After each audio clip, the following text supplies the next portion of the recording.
Well, good morning, YouTube friends, and welcome to GBL, the Old Church 5-acre homestead. Join me this morning for an early morning chat and firing up our old stove. Well, good morning, YouTubers. Good morning, subscribers to GBL, the Old Church 5-acre homestead. Gary here with you this morning, out in my garage, getting ready to fire up my old Enterprise wood cook range. That's right, Betty and I have an old cook range in our garage here in Gander, Newfoundland and Labrador, Canada, that we use from time to time to cook breakfast, and we cook some vegetables out here and some cooked dinners and stuff like that. We bake chickens and turkeys and stuff like that in the oven in this old stove. We cook a lot of fish, codfish and that kind of stuff. And this morning, I'm gonna light this stove up and just show you what it's like to light up an old-fashioned Enterprise wood cook stove. Stay with me and follow along. Okay, so folks, this is our old-fashioned, antique, Enterprise wood cook range.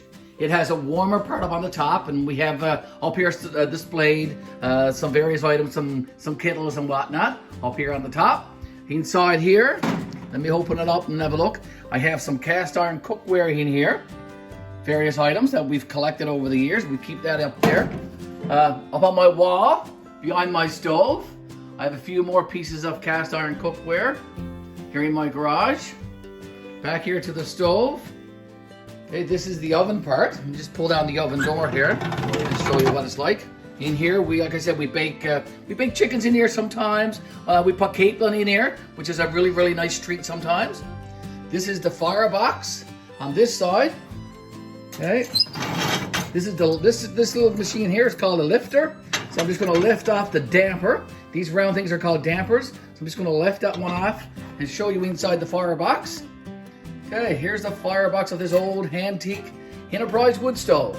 Over on this side, where we have a couple of racks and a couple more kettles, is a water tank. Yeah, so you can actually fill this compartment up. Inside here is a copper box, and the copper box can be filled with water. And then as you use this stove to heat from the cast iron stove, warms up the water, and the water can be used to wash dishes and that kind of stuff. And yeah, so there's the firebox and our beautiful old antique stove. We love this old stove, folks. As I said, we use it from time to time out here cooking, and sometimes we'll come out here on a Friday evening, Miss Betty and I, and we'll fire this stove up, warm up our shed, and probably have a game of darts and listen to a bit of music. Here on the wall, we have this little portable radio DVD combo with a little TV onto it. So we play a little bit of music there from time to time. Down below, the little unit there, the little DVD player, is our current wood supply. Not a lot there right now, but we've got lots more that I can go and get as I need it. But this is a load of slabs that we had last year. So this is what's left over. So I burn all of this from time to time. And also, as I do various projects around the old church and here at our property here in Gander, all the wood ends get put in these boxes and eventually make their way to this wood stove and get burned up and used as heat here in this building. Now, besides our wood stove, which I'm going to light very, very soon, we also have a heat pump in our garage. So we have heat in this building 24/7, 365 days a year if we want to. During the summer now, in the fall, we haven't had our heat pump going. It was no need of it. You know, it was nice temperatures, so we didn't really need any heat in here. But very soon now, folks, we're starting to get some frosty weather, so I probably will need to fire up that old heat pump and have that going on a minimum temperature that we need in order to keep this building warm during the winter. Okay, so I'm soon gonna stop this recording and get my wood ready and fire up this stove. And when I get everything all ready, my cardboard and maybe some birch rind and some pieces of slab, some kindling, I'll show you that. And we'll get this stove fired up and we'll get this garage of mine all warmed up this morning. Back in a few. Okay, I just want to show you a little short clip here now. I'm making some kindling using my little hatchet right here. This is a piece of fir wood. Fir is really good for making kindling, folks. So fir wood is, as I said, it's nice and dry, this one, and I'm going to use it now to make some little kindling pieces of wood to start this fire. Back here again now, folks. Got my kindling all ready, Got some cardboard there as well. I have a little red lighter that I'm going to use now to get this fire going in this little firebox here. I have a little bit of more larger wood, claved and split in smaller sections, put here on the oven door. And as I said, I got some more over here that I can use as we get this fire going. So bear with me. I'm going to try to hold a phone in my hand and light this stove at the same time and show you what I'm doing. So I have some larger pieces of cardboard here that I'm going to put down into the stove. So I'll try to get one of those lit there now. There we go. Well, we'll get her, folks. All right, we'll get her going here now. Try to get some more cardboard down around there. Okay, a little small firebox on these old stoves. Okay, not a large box. Put in a piece of kindling there now. On top of that, probably another one. A few more pieces of cardboard. We'll soon hear some crackling here now, folks. A bit more of the kindling on top of that. It won't take long to get her going. Have a nice little fire going here now. Some more kindling. She's starting to crack now, folks. This old Ver wood, as I said, is quite dry, and no trouble to get a stove going with this old Ver wood and a bit of cardboard, I tell you. There she goes. I soon got to put the damper back on because she'll probably soon start to smoke.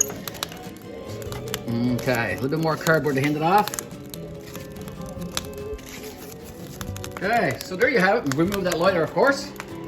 Okay, so she's all fired up there now. You can hear the crackling going on inside the stove here. Another little piece. Okay, now put the cover back on, the damper back on, let her fire up.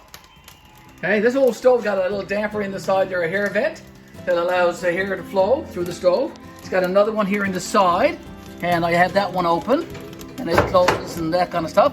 So I usually keep that one open, and it has also one here on the back of the stove that I also keep open. So let hair flow so she fires really good. Okay, all fired up there now. We'll come back in a few more minutes, and I'll put in some of the larger stuff, and I'll show you that. Hear the crackling?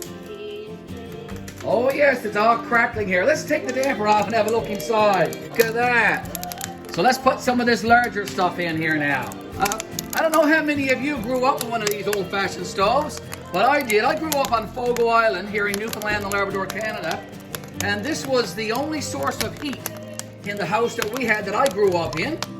And my mom cooked and baked on one of these and fed 6 children, and her and Dad.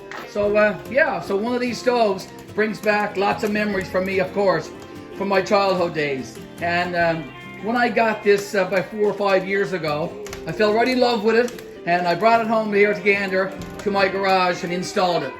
And as I said, Betty and I, we use this from time to time to cook some breakfasts and some various meals. Our antique Enterprise wood stove, all fired up here now, folks. And I'll keep her going now for the next few hours, as I said, and keep this garage all warmed up.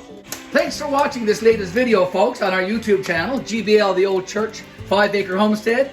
Well, we appreciate you always tuning into our YouTube channel. It is a project that Betty and I started about 6 months ago now, and we've acquired around 1,200 subscribers to our channel. We're very excited by that. We have, I think, around 35,000 views to our channel, and we are growing every day. And we are growing because you are a part of our channel. You tune in, you watch, you subscribe, and you share our videos with your family and your friends. And we thank you so very much for that.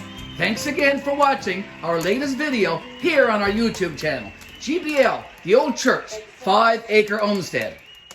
And folks, by way of concluding this latest video from us, enjoy the rest of this clip without hearing from me. Enjoy the clip with some background music. Again, thank you so very much for joining in and tuning in to our YouTube channel, GBL The Old Church 5 Acre Homestead. Enjoy the next couple of minutes.